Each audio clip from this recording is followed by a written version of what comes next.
Hola, ¿cómo están? Bueno, en este caso vamos a continuar con integrales y vamos a ver integrales definidas, eh,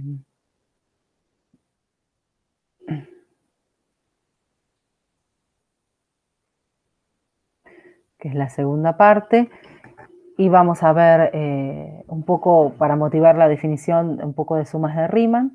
Vamos a ver la definición de integral definida, justamente, y algunas propiedades que se cumplen, y después de eso vamos a ver el teorema fundamental del cálculo, que nos permite conectar las integrales indefinidas, las que vimos la clase pasada, y el cálculo de primitivas, con estas nuevas integrales, que en realidad no es que es nuevo, sino que simplemente es una parte que se va a utilizar en las integrales definidas.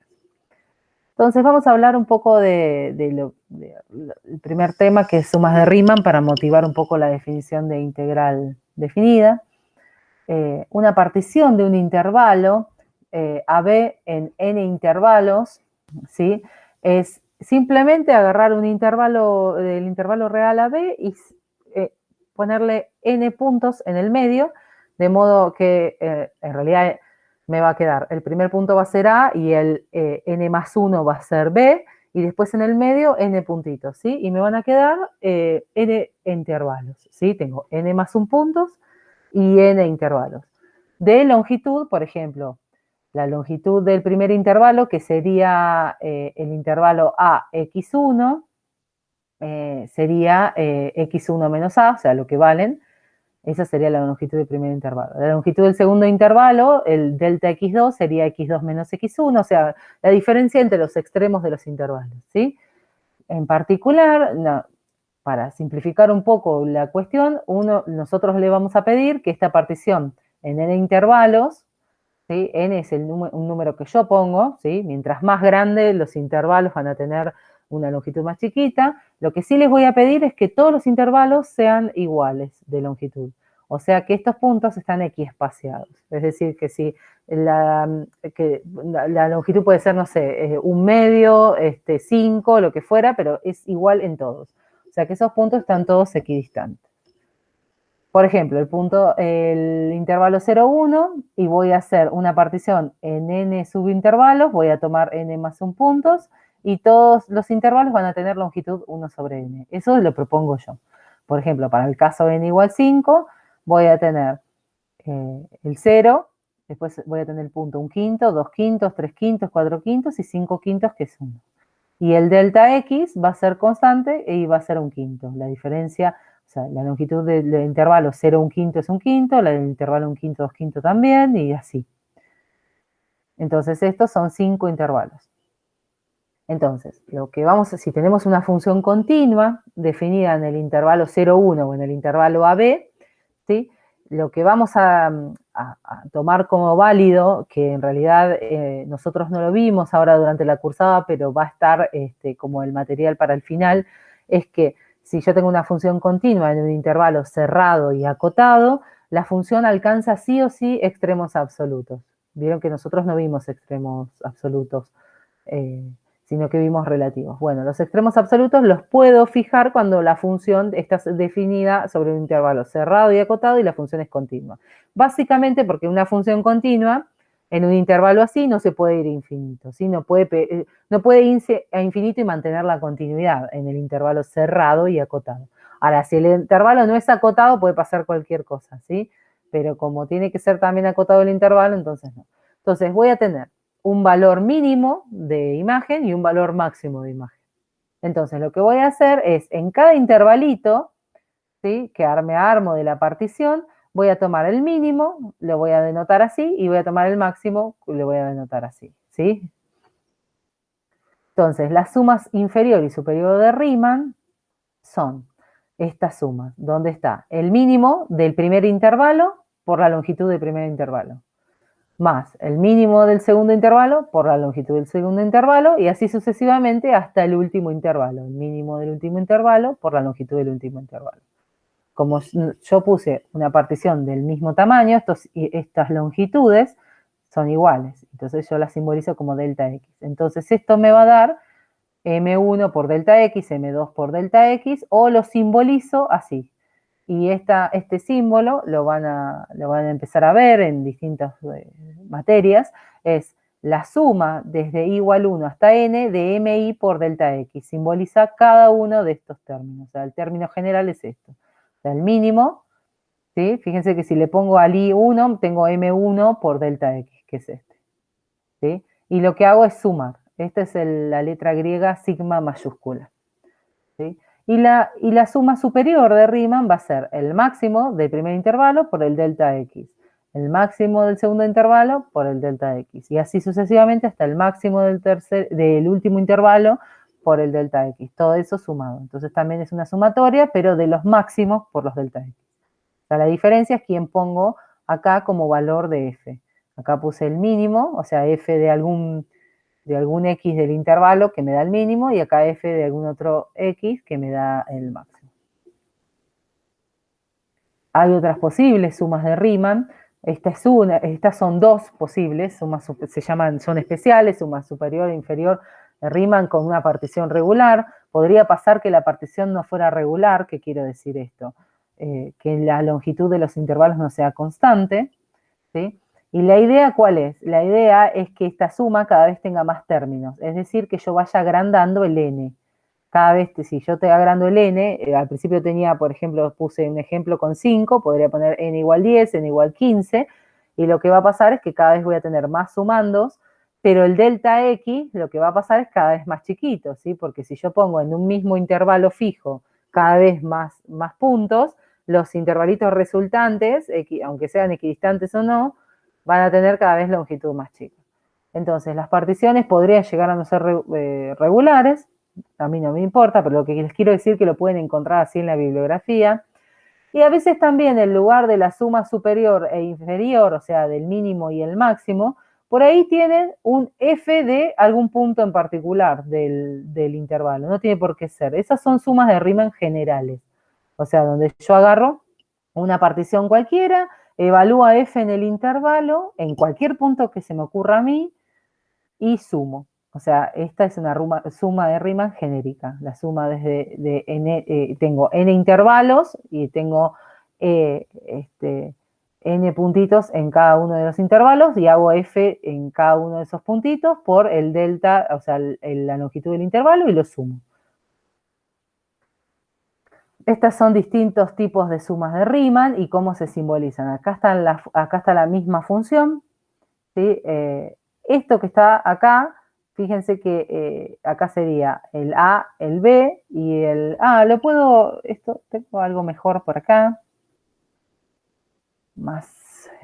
Tengo acá una suma inferior de Riemann, por ejemplo, para esta polinómica. Esta es una polinómica. Donde tengo el intervalo menos 2, 2. Lo estoy considerando en este intervalo solamente, a esta polinómica. Dividí el intervalo menos 2, 2 en subintervalos de longitud un medio, fíjense, de menos 2 a menos 1,5 y así sucesivamente. Y tomé en cada intervalito el valor mínimo de la función, ¿sí? Acá puse solamente lo que vale el mínimo, no puse las coordenadas. Y armé. Esta es la base siempre fija, delta x, en este caso es un medio, ¿sí? N es 8, o sea, la partición es de 8 intervalos, o sea, son 9 puntos, ¿sí? Y después tengo este es M1, o sea, esta altura es M1, después M2, M3, estos son los mínimos en cada uno de los intervalos. Entonces, cuando yo hago M1, por ejemplo, por delta X, ¿sí? Estoy considerando, por ejemplo, si más que en los negativos, en los positivos, ¿no? Acá sería como una base por altura, ¿no? Y acá sería una base por altura. ¿Sí? Acá lo que pasa es que el M1 es negativo. Entonces, no sería una altura, ¿no? Bueno, en estos otros que tenía acá, que son más abstractos, tengo, por ejemplo, para la misma función, una partición en 4 intervalos, acá son más, acá son 8, ¿sí? Y cada vez son más. Y distintas cosas. Por ejemplo, fíjense que acá estoy tomando en este intervalo, estoy tomando el punto F del punto extremo de la derecha. Y acá lo mismo, y acá lo mismo, y acá lo mismo. O sea, son distintos tipos de sumas de Riemann. Acá al revés, acá estoy tomando los mínimos, por ejemplo. Esto es parecido a lo que recién hicimos. Y demás. Independientemente de si uno toma la suma superior o la suma inferior o cualquier suma genérica de Riemann, la cosa tiene buena pinta. Si la función es continua, la cosa tiene buena pinta. ¿En qué sentido? En que todo eso va a converger o va a dar un número concreto. Y eso es increíble, eso es lo increíble de todo este cálculo. Bueno, en los casos de la suma inferior y superior, cada RI es donde se alcanzan los extremos absolutos.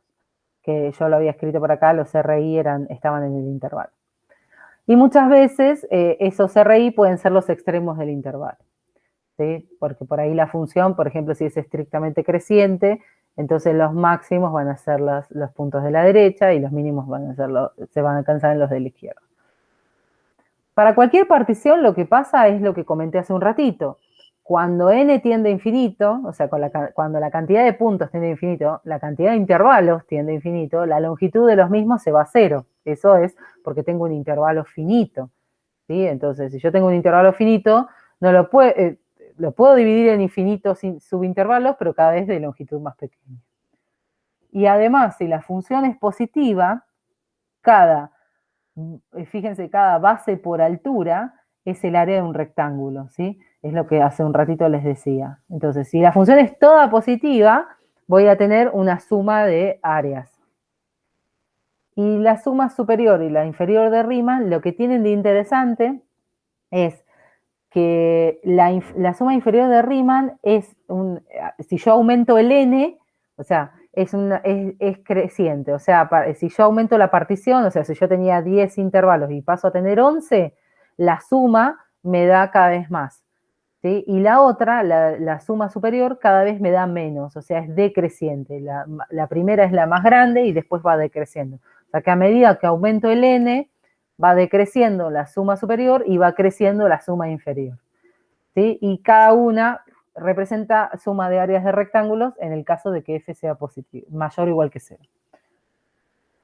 Es más, si yo considero el área encerrada entre el gráfico de la función x igual a, x igual b y el eje x, ¿sí? Para una f positiva, el área de la región esa queda encerrada por las sumas inferior por abajo y superior por arriba. Y eso se ve un poco acá, ¿sí? Mirando este lado solamente donde es... Ah, no, lo vamos a ver para no confundir en esta. Fíjense esta función que está acá, es el gráfico de x al cuadrado, ¿sí? Acá tengo la suma inferior. Fíjense, divido al intervalo 0, 1, ¿sí? Estoy considerando, voy a querer considerar entre 0 y 1 a la función de x al cuadrado.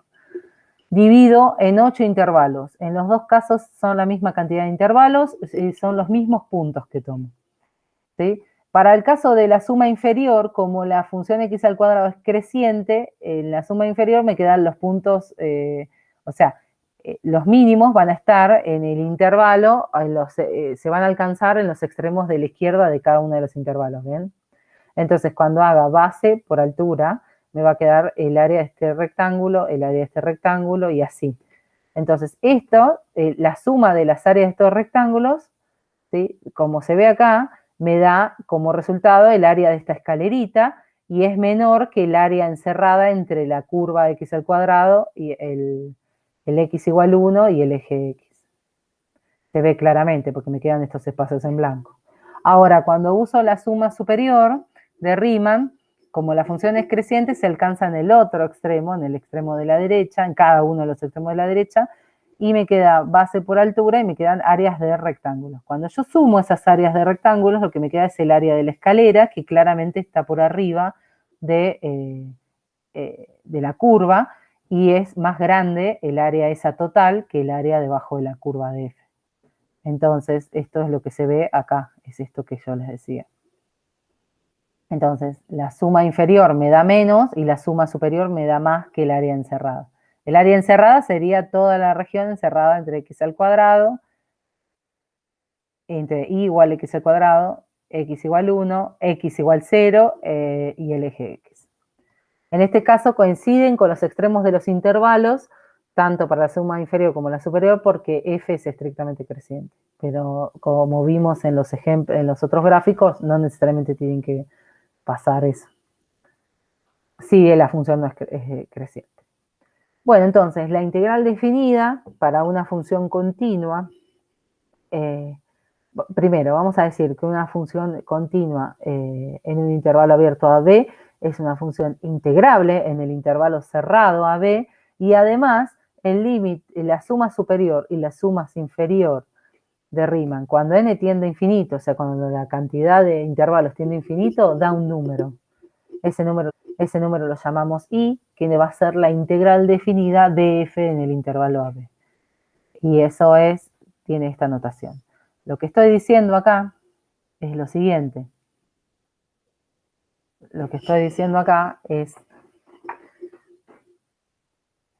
yo tenía, supónganse, vamos a tomar la suma inferior, no, vamos a tomar, por ejemplo, la superior, o sea que pusimos, esto era la suma de MI con igual 1 hasta n de los máximos por el delta x, ¿sí? Esto era constante, porque estaba tomando una partición regular. Entonces, lo que estoy diciendo es que cuando n tiende a infinito, o sea, el límite de esto, cuando n tiende a infinito,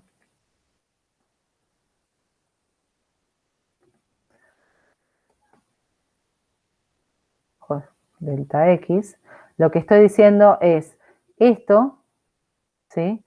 Esto que está acá se termina haciendo una sumatoria de infinitos términos, ¿sí? Es la tendencia es a esto, ¿sí? Y esto se transforma en esta notación, ¿sí? Entonces, la letra sigma se transforma en esta especie de sumatoria en el límite.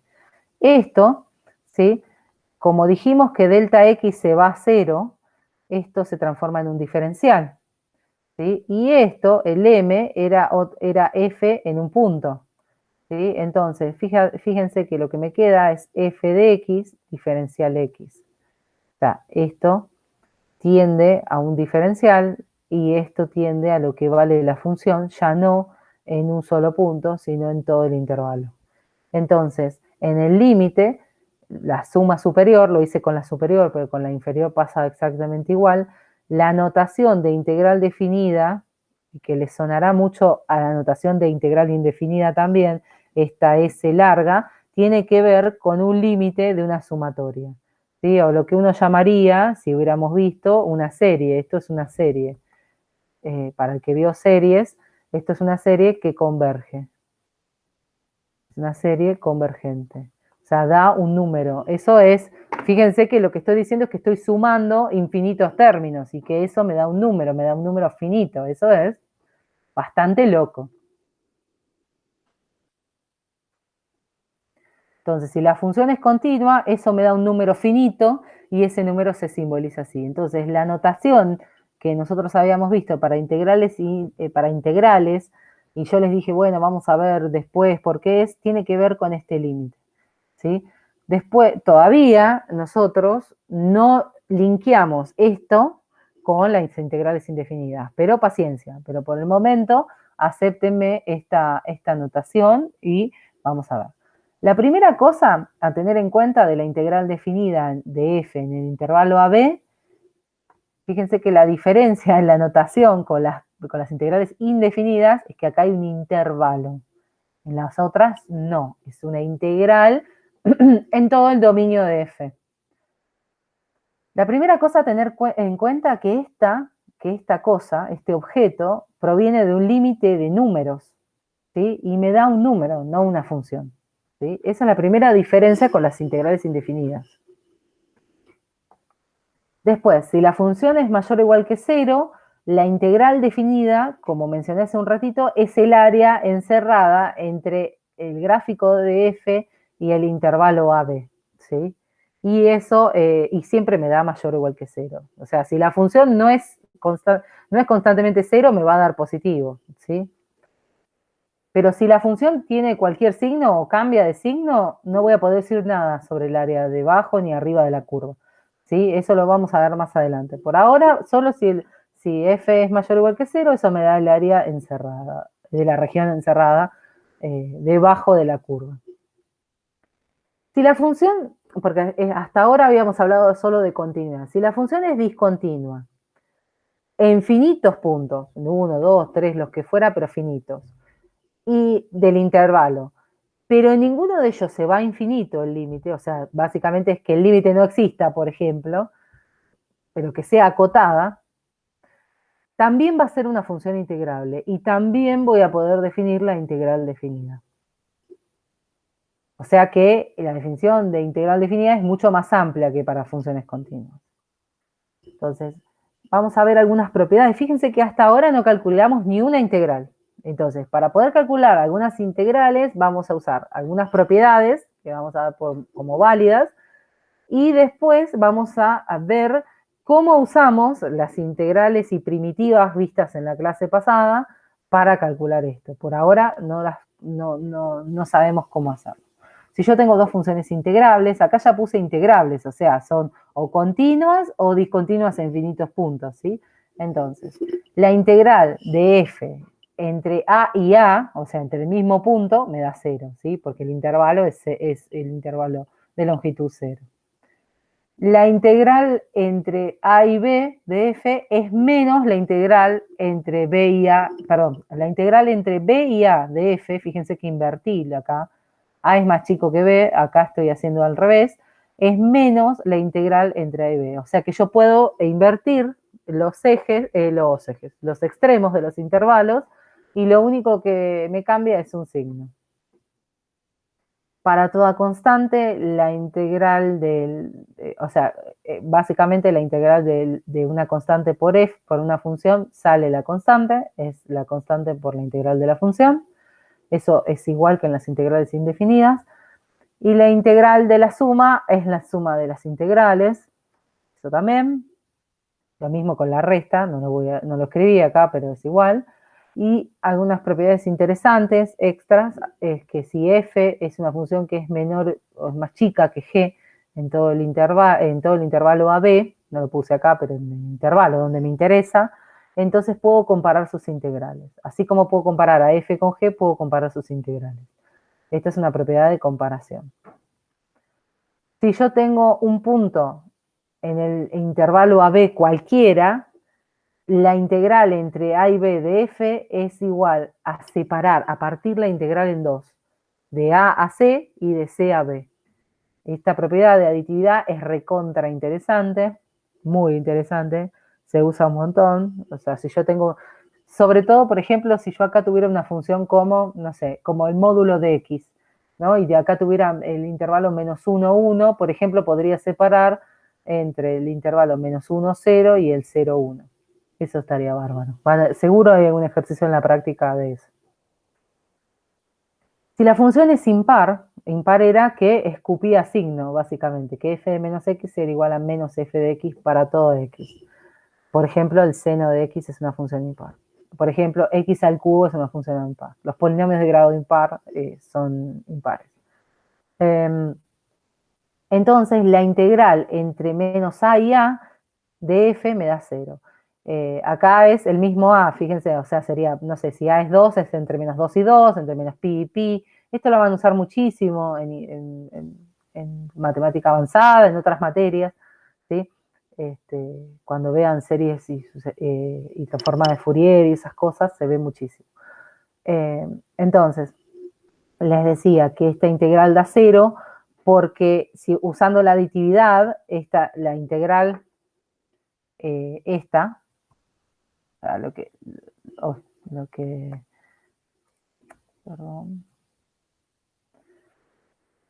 lo que estoy diciendo es lo siguiente, yo tengo la integral entre menos a y a de f de x diferencial x, y lo voy a separar entre la integral entre menos a y 0 de f de x diferencial x más la integral de 0a de f de x diferencial x. Esto lo puedo hacer por propiedad 6. ¿Sí? Y el 0 pertenece al intervalo menos a. De hecho, está en el medio, es el punto medio. ¿Sí? Y lo que estoy diciéndoles es que esta cosa da exactamente la integral, me equivoqué acá, la integral entre 0 y a de f de x con un menos. Y esto tiene que ver con que la función, acuérdense que esta función es impar y cumple esto. Entonces, si yo estoy en el intervalo menos a0, es simétrico a estar en el a0, pero con f de menos x. ¿Sí? O sea, esta cosa, o sea, habría como un punto intermedio que esto es como estar en el intervalo 0a y tener a la función así. O sea, esto es exactamente esto. Y esto es menos f de x y ahí sale el signo. Entonces, esa propiedad tiene que ver con eso. Entonces, funciones impares en intervalos simétricos me da 0 la integral. Funciones pares en intervalos simétricos me da 2 veces la integral en uno de los lados. ¿Sí? O sea, me da 2 veces la integral de 0 a. Y esta es justamente la propiedad al revés, o sea, tiene que ver con, en vez de escupir signos, esta se traga los signos. F de menos x es f de x. Entonces, en el caso este,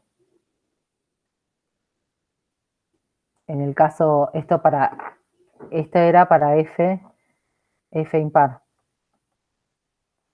Pero si f es par, hago la misma separación, pero para f par me va a quedar esto.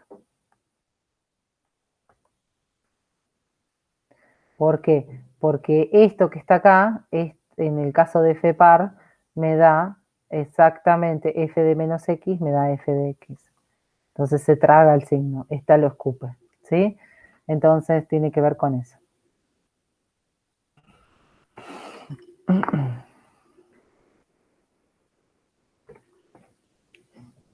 Bien, entonces, la última pregunta que quedó sin responder es, bueno, todo bien, pero hasta ahora no calculamos ninguna. ¿Y para qué vimos, o sea, cómo hacemos para calcular? ¿Para qué vimos todo esto? Bueno, un poco suma de rima es la justificación de la existencia de las integrales definidas. No vamos a usar las sumas de rima para calcularlas, lo que vamos a usar son las integrales indefinidas o las primitivas. Y eso lo vamos a conectar con estas integrales mediante el teorema fundamental del cálculo. Entonces, si yo tengo una función f chiquita definida en el intervalo AB continua y tengo una función integral de ella, miren, esto es una función integral.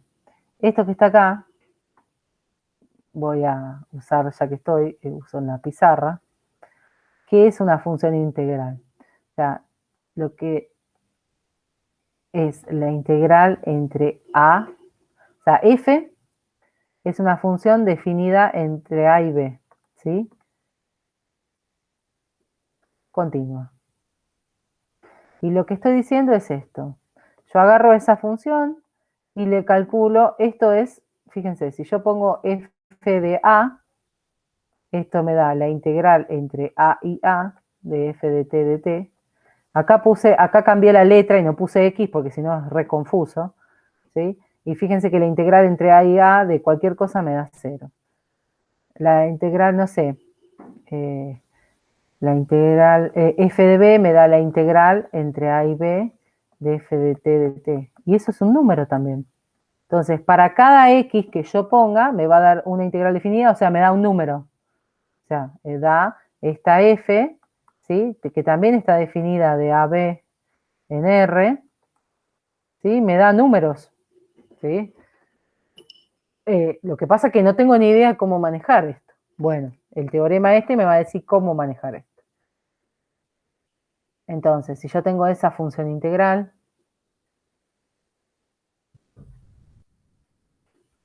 tengo dos conclusiones. tengo que si yo la derivo a esa función integral, recupero la función f chiquita, o sea, que lo que estoy diciendo es que la f grande es una primitiva de la f chiquita, y además, si yo tomo cualquier primitiva de la f chiquita, ¿sí? Fíjense, si esta es una primitiva y g grande también es otra primitiva, la clase pasada vimos que la diferencia entre primitivas de una misma función es solamente una constante, ¿sí? Así que bueno, entonces, si esta yo la derivo y me da la función, y cualquier primitiva que yo agarre de f me va a permitir calcular la integral definida. ¿De qué manera? Bueno, de esta manera, me va a terminar haciendo, fíjense, yo les decía, si yo ponía acá un b, me quedaba la integral entre a y b. ¿Sí? Bueno, eso exactamente es hacer o f de b o g de b menos g de a. Entonces, la integral definida va a ser buscar una primitiva cualquiera de f y hacer la primitiva evaluada en el punto final menos la primitiva evaluada en el punto inicial. Y esto es lo que se conoce como regla de Barrow o segundo teorema fundamental del cálculo o segunda parte, ¿sí? Yo les di como medio condensado un poco la información de las dos versiones. Y lo que me permite esta expresión, sobre todo esta parte de acá abajo, da las dos cosas, me permiten conectar la primitiva, el cálculo de primitivas, con las integrales definidas. ¿Cómo? Y porque para calcular una integral definida lo que tengo que buscar es la primitiva de la función que está dentro para luego evaluar en los extremos y restar. Esa es la conexión. Entonces, nosotros este teorema lo estamos enunciando, no lo estamos demostrando ni nada. Acá, ¿para qué quería esto de acá? Bueno, simplemente para marcar que este tipo de funciones integrales que las van a encontrar en un montón de aplicaciones y en un montón de cosas, no es otra cosa que si yo las derivo, me dan la función, o sea, son primitivas, y eso es importante saberlo. El teorema este anterior que vimos nos dice que toda función continua tiene primitiva, ¿sí? Y si es discontinua, pero puedo separar en intervalos donde sí sea continua, también lo puedo hacer. Pero lo que no, o sea, si no puedo incorporar a la discontinuidad, o sea, puedo separar en cada intervalo, se cumplirá el teorema fundamental del cálculo. Pero básicamente nos dice eso, por eso es tan importante el ítem 1 como el 2. Porque cuando uno ve esto dice, bueno, pero en realidad a mí me interesa el 2, porque me dice que busque la primitiva y haga la resta de la evaluación entre B y A. Sí, pero la primera lo que nos está diciendo es que existe una primitiva para esa función. Entonces, en la clase anterior, cuando nosotros habíamos visto que toda función continua, yo lo había enunciado, tenía primitiva, no sabíamos por qué. Bueno, ahora tenemos el teorema que nos avala. Nos dice además de eso, de que toda función continua tiene primitiva, y nos dice también cómo calcular la integral definida a partir de las primitivas. Primero busco una primitiva de la función chiquita que está dentro de la integral mediante la integral indefinida y luego evalúo dicha primitiva en B, en A y luego resto. Si además tengo, como les decía hace un ratito, si yo tengo dos primitivas, la única diferencia entre ellas es una constante. Entonces, ¿cuál pongo para hacer la regla de Barrow? ¿Pongo esta o esta? Bueno, cualquiera de las dos, no importa, porque las constantes se va a eliminar. ¿Sí? Entonces, puedo elegir siempre 0. Esto me dice que yo necesito una sola primitiva, no necesito todas las primitivas. Con tener una, que es en general la de constante 0, listo. Entonces, la notación que vamos a usar para la regla de Barrow, una vez que tengamos la primitiva, es la primitiva y la evaluación se simboliza así, con una barra B arriba a punto final, punto inicial. Vamos a ver algunos ejemplos sobre cómo se usa esto. Bueno, miren esto. Yo tengo la integral entre menos 1 y 2 de x al cuadrado más 2x al cubo diferencial x. Esta función es una polinómica, que yo la puedo calcular su primitiva de tabla por tabla. ¿sí? Es la primitiva de la suma es la suma de las primitivas, ¿sí? Así que esta tiene como primitiva x cubo sobre 3 y esta tiene como primitiva x cuarta sobre 2. Fíjense que si yo la derivo me da 4x cubo sobre 2, o sea, 2x cubo.